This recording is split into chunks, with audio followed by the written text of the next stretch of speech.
going to be showing you how to make a fantastic rough puff pastry.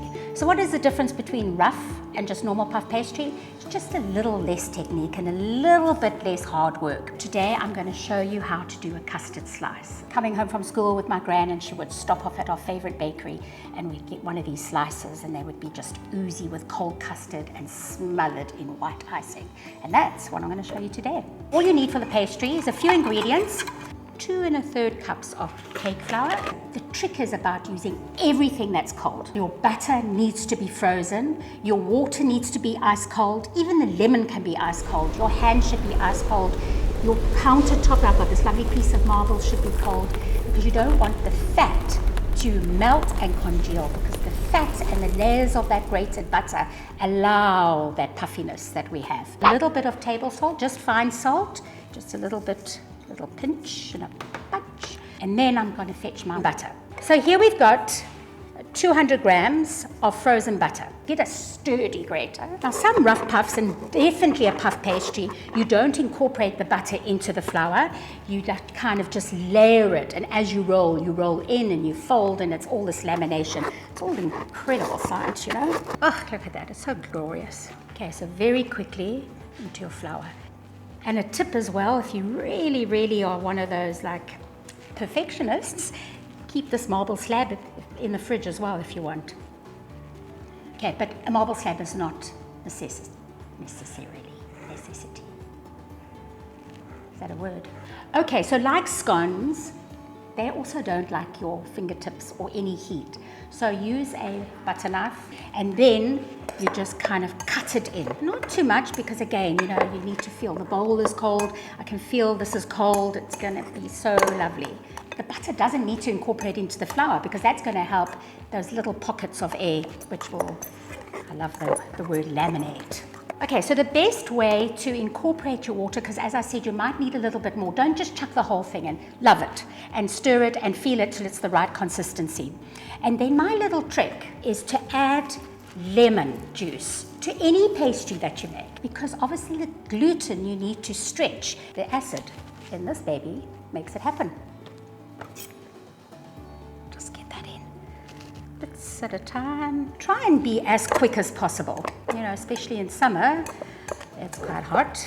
You don't have to do things slowly. It can be rough, because it's rough puff. Don't ever use the palms of your hot hands. Try just do your fingertips. There we go. And there's your beautiful beginnings of your rough puff, and that's how your bowl should look. So now I'm just going to wrap it up, pop it in the fridge for 30 minutes. If you've got longer, fantastic. So now it's time to get started on our delicious, yummy, thick custard. Love this paste.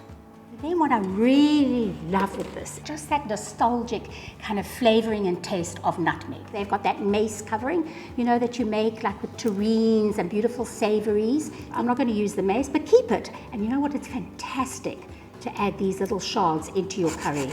Amazing. I just think it's fantastic because it looks like a little brain. Just under a cup of caster sugar. Okay. And really the sugar just needs to melt. You mustn't lose any of the liquid in evaporation. So it just comes to a gentle heat. Okay, so this is perfect. Here's our 6 separated eggs. Now we're just going to whisk that in with the corn flour and a little bit of extra water. You don't want any eggy yellow bits. Beautiful pale color, as you can see. And now I'm going to put it on a gentle simmer. But you must make sure that you cook out that corn flour, because I don't like a custard slice that tastes a bit corn floury. Little trick, always a little bit of tricks. I'm going to enrich it with some butter. And then we can take it off the heat. The heat will actually melt this butter perfectly. Okay, so I've unwrapped our dough. It's been chilling. I've left it in for about an hour. Now just a little bit of flour onto our board so it doesn't stick. Just gentle. And then we're just going to roll it. So I'm going to do it lengthways. I'm just going to, for easiness, I'm just going to turn it this way. So what we need is a thin, not too thin, because you need the lamination, but not too thick. You can see those little pockets of butter. Okay, and now you're just going to bring the one into the middle. There we go. Squash that down. Then wrap this nice and snug and tight. Pop it in the fridge for 10 minutes, and then we're going to do another technique of the other rolling. Now the second rolling is you just flip it that way. Again, a little bit more flour. Now you're going to do this technique twice. So you're going to put it back again, roll it again, end it up, and then we'll show you how do the final cutting and the final rolling. Must I talk? No. Good. Folding again into the middle and a little bit over. So this is our fourth roll. Just going to chill it again for 10 minutes, cut it in half and bake it, and then we're ready to fill. Just a little bit more rolling.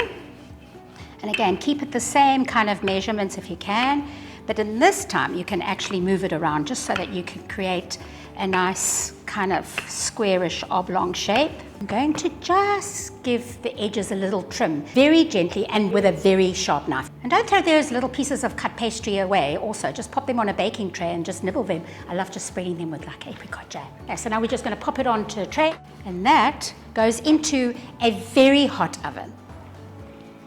Okay, so look how amazing it is. As I promised, you've got like puffiness and you've got lamination, if you can look. There we go. Oh, now just before I spread it with the custard, I just want to show you, because I'm going to show off a little bit about how beautiful all this flakiness is and how all the lamination is, and then all just the puff pockets. Puff pockets. There we go. Look at that. That is rough puff. Glorious custard. I'm just going to dollop it on top. Be a little generous. Go to the sides.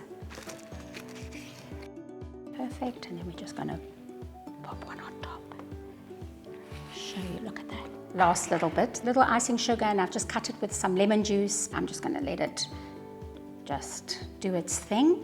I'm going to do a little feathered icing.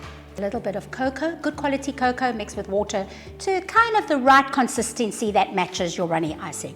And then I'm just going to take a little bit of squeeze, and I'm just going to make chocolate lines, either with a toothpick or the blunt end of a kebab stick, feather backwards and forwards. It's actually such a very soothing kind of technique. I hope you make rough puff pastry. I hope you get it right. You will if you follow this recipe. And the custards you can just use on trifles, you can just use. They make it anywhere. It's so delicious. But now I just need to taste it, obviously. Not bad. It's delicious! Guys, it reminds me of my granny. Tomorrow. Today I'm going to be showing you my favorite pastry. No, it's not my favorite. Okay, let's go again. It's a slice of custard slice. The butter.